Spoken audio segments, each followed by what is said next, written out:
Dear students, welcome back to your channel Prabhas Hindi with Sangeeta Bhyana. Dear all, जैसा कि आप सबने सुना है कि हिंदी साहित्य में जो गद्य है, गद्य की अनेक विधाएं हैं। कहानी, निबंध, नाटक, एकांकी, उपन्यास, ये सब गद्य के अंतर्गत आते हैं। और वर्तमान समय में लघु कथा एक ऐसा सशक्त साहित्य विधा के रूप में स्थापित हो चुका है कि इस दौर में लघु कथा लेखन का जो प्रचलन है वो काफ़ी बढ़ गया है। जितनी प्राथमिकता से चुटकुले या सदविचार पत्र पत्रिकाओं में पढ़े जाते हैं, उतनी ही प्राथमिकता से आज लघु कथा भी एक रुचि का विषय बन गई है। बहुत सी विदेशी लघु कथाओं के अनुवाद भी प्रतिदिन पढ़ने को मिलते हैं। हिंदी के साहित्य में लघु कथा कोई अधिक प्राचीन विधा नहीं है। कहानी विधा में उपन्यास और कहानी के बाद लघु कथा ही प्रचलन में आई।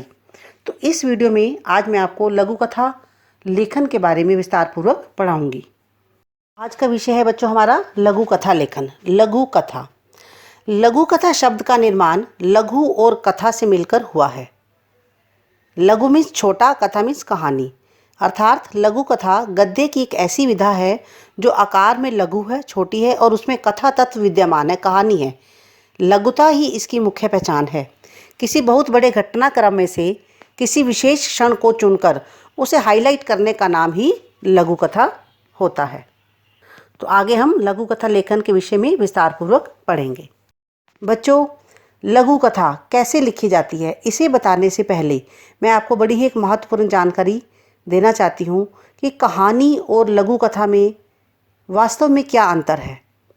बहुत से बच्चे अनजाने में कहानी और लघु कथा के अंतर को समझ नहीं पाते और लघु कथा को कहानी के रूप में लिख देते हैं और कहानी को लघु कथा के रूप में लिख देते हैं, जबकि इन दोनों में कोई ज़्यादा अंतर नहीं है, लेकिन फिर भी अंतर पाया जाता है, तभी तो इन दोनों का नाम अलग अलग है। तो कहानी और लघु कथा में अंतर ऐसे है कि कहानी में जो केंद्र बिंदु होता है वह किसी व्यक्ति, चरित्र या किसी घटना पर आधारित होता है और उसमें वर्णन की प्रधानता रहती है, विस्तार पूर्वक उसको लिखा जाता है। और सबसे बड़ी बात, कोई भी कहानी होती है उसमें जो कथानक होता है, उसकी जो स्टोरी होती है, उसका आरंभ, मध्य और अंत होता है और उसमें घटनाओं की योजना की जाती है। घटनाएं एक दूसरे के साथ जुड़ी होती हैं। और लघु कथा में क्या होता है, लघु कथा अपने आप में एक स्वतंत्र विधा है, आज़ाद है। लघु कथा में आरंभ, मध्य या अंत की कोई आवश्यकता अधिक नहीं होती और इसमें ज़्यादा विस्तार की या वर्णन की गुंजाइश भी नहीं होती। लघु कथा लिखते समय उसका आरंभ किसी व्यक्ति के चरित्र या घटना से हो सकता है। लघु कथा में क्या होता है कि कहानी के समान वातावरण की योजना के लिए कोई गुंजाइश भी या अवकाश भी नहीं होता। लघु कथा कहानी की निकटतम विधा है, उसका सार रूप नहीं है। तो आप आगे ध्यान से जो लघु कथा के आवश्यक तत्व हैं उसे पढ़ेंगे तो आपको अपने आप ही समझ में आ जाएगा। लघु कथा लिखते समय कुछ बातों का, कुछ आवश्यक तत्वों का ध्यान रखना बड़ा ज़रूरी है। सबसे पहली बात तो है कि हम कहना क्या चाहते हैं, क्या कहना है, यानी कि कथानक। किसी भी लघु कथा के लिए कथानक का चयन करना सबसे प्रमुख कार्य होता है। कथा लिखने वाले को ये मालूम होना चाहिए कि वह क्या कहना चाहता है। लिखना आरंभ करने से पहले उसकी एक रूपरेखा उसे तैयार कर लेनी चाहिए। फिर है क्यों कहना है। जब उसे ये पता चल जाता है कि मुझे क्या कहना है, फिर वो ये सोचे कि उसको कहना क्यों है, उसका उद्देश्य क्या है। तो कहानी लिखने वाले को इस बात का अच्छी तरह से ज्ञान होना चाहिए कि वह किस उद्देश्य से कथा लिख रहा है या कह रहा है। लघु कथा के अंत से उसके उद्देश्य का पता चल जाता है। अगर कहानी में कोई, कथा में, लघु कथा में कोई उद्देश्य नहीं होगा तो वह नीरस हो जाती है। फिर जब ये पता चल गया कि क्या कहना है, क्यों कहना है, अब हमें ये भी पता होना चाहिए कि कैसे कहना है, भाषा कैसी हो हमारी। तो लघु कथा लेखन में जो भाषा का स्तर होता है उसका हमें बहुत ध्यान रखना पड़ता है। बड़े ही सटीक शब्दों का चुनाव करना पड़ता है जिससे हमारी जो लघु कथा है काफ़ी आकर्षक, रोचक और प्रभावशाली बन सके। जो भाषा होती है वह सरल हो और पात्रों के अनुकूल होनी चाहिए। कहानी में जिस तरह के पात्र होंगे, भाषा भी उसी तरीके की होनी चाहिए।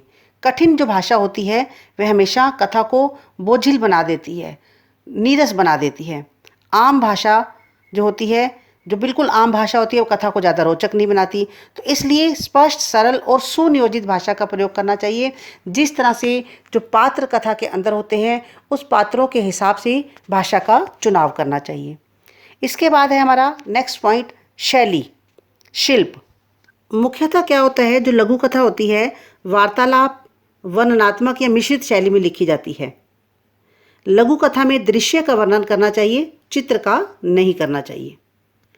अब सबसे इम्पॉर्टेंट बात है कि लघु कथा के पात्र, करेक्टर्स, चरित्र कैसे, जो इसमें पात्रों की संख्या का बहुत ध्यान रखना पड़ता है। इसमें पात्र कम होने चाहिए, तभी लघु कथा रोचक और प्रभावशाली बनती है। क्योंकि जितने भी पात्र होंगे, हर पात्र को, हर करैक्टर को अपना प्रभाव छोड़ना होता है।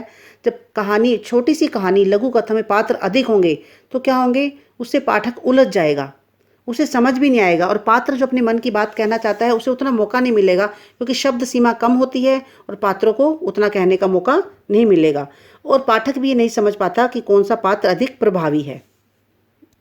फिर है कहानी का शीर्षक, टाइटल।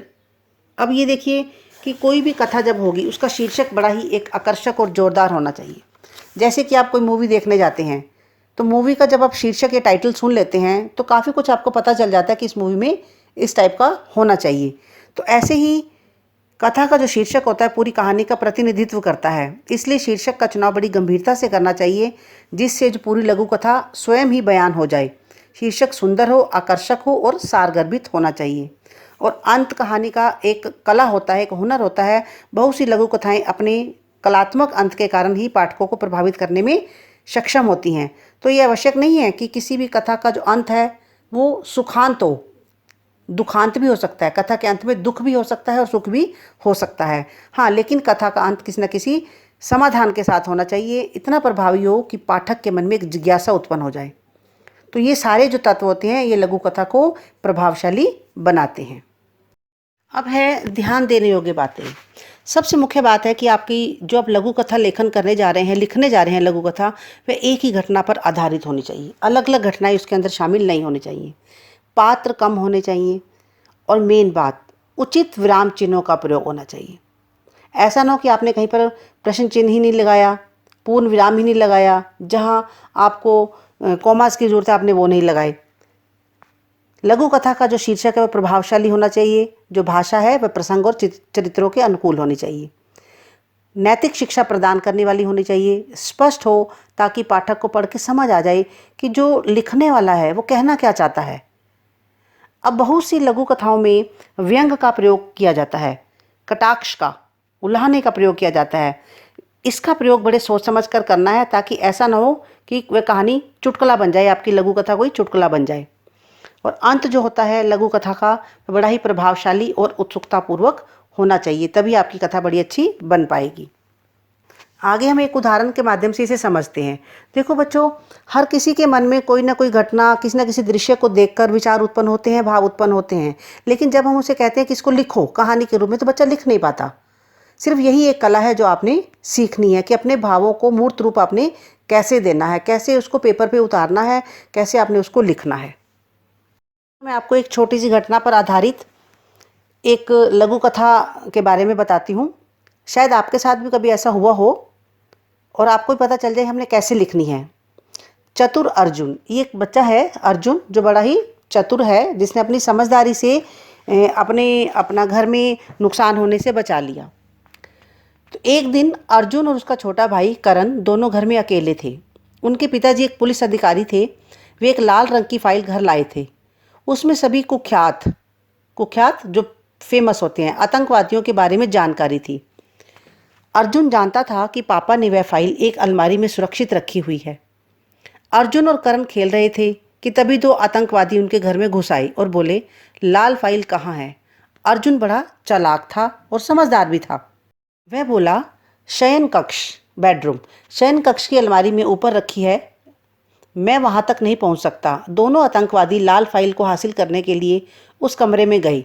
जब अलमारी में फाइल ढूंढ रहे थे तब अर्जुन ने धीरे से उस कमरे का दरवाज़ा बाहर से बंद कर दिया और समझदारी का काम किया उसने, और पिताजी को भी फ़ोन कर दिया। जल्दी ही उसके पिताजी पुलिस लेकर वहाँ पहुँच गए। दोनों आतंकवादियों को गिरफ्तार कर लिया गया। इस प्रकार अर्जुन ने अपनी चतुराई से दोनों आतंकवादियों को पकड़वा दिया। सभी ने उनकी खूब सराहना की। अब इस कहानी से हमें क्या शिक्षा मिलती है कि सूझबूझ से किसी भी मुसीबत से निपटा जा सकता है। अब बच्चों देखो, बड़े ही कम शब्दों में पूरी कहानी, पूरी एक ऐसी घटना थी जिसको कहानी के रूप में लिख दिया गया। था तो ये छोटा सा इंसिडेंट कि अर्जुन के साथ, उसके भाई के साथ एक छोटी सी घटना घटित हुई, लेकिन उसको कहानी का और शब्दों का रूप देकर कथा के रूप में, लघु कथा के रूप में लिख दिया गया। तो इन्हीं चीज़ों का आपने ध्यान रखना है। ऐसी छोटी छोटी बहुत सी घटनाएं, बहुत से दृश्य जो आपने देखे होंगे, जो आपके मन को छू गए होंगे, सिर्फ उसको एक कहानी का रूप देना है। आपने इसमें एक चीज़ ध्यान दी होगी कि एक सेंटेंस के बाद दूसरा सेंटेंस कनेक्टेड है उसके साथ। कहानी का लिंक कैसे बनता चला गया, घटना जैसे घटित होती चली गई, आपने उसको उसी रूप में कहानी में, जहाँ कॉमे की ज़रूरत थी, जहाँ पूर्ण विराम की ज़रूरत थी, वो लगाते चले गए। तो इस तरह से आप भी बड़ी आसानी से, सिर्फ आपको प्रयास करना है, आपको अपनी हेजिटेशन दूर करनी है। आप सब कर सकते हो। आप इसे लिखने का जैसे जैसे प्रयास करोगे, वैसे वैसे ही आप अपने काम में अपना पारंगत होते चले जाओगे, आप एक्सपर्ट होते चले जाओगे। तो अगर एग्ज़ाम में लघु कथा लेखन में अगर आपको कभी कभी कीवर्ड्स भी दे दिए जाते हैं, तो आप उन्हीं संकेत बिंदुओं के आधार पर भी कहानी लिख सकते हैं। आई होप आपको अब आसानी से ये पॉइंट्स सारे समझ में आ गए होंगे। अब आपके लिए कुछ मुश्किल नहीं है। सिर्फ अपने डर को बाहर निकालें, अपने कॉन्फिडेंस को बढ़ाएं। जितना कॉन्फिडेंस बढ़ता चला जाएगा, उतने आप एक्सपर्ट होते चले जाओगे। तो आप मेरे चैनल को लाइक, सब्सक्राइब और शेयर अवश्य कीजिए। बेल आइकन प्रेस कीजिए ताकि आने वाली वीडियो की नोटिफिकेशन आपको मिल सके, और अपना प्यार इसी तरह से बनाए रखें। Thank you and God bless you all.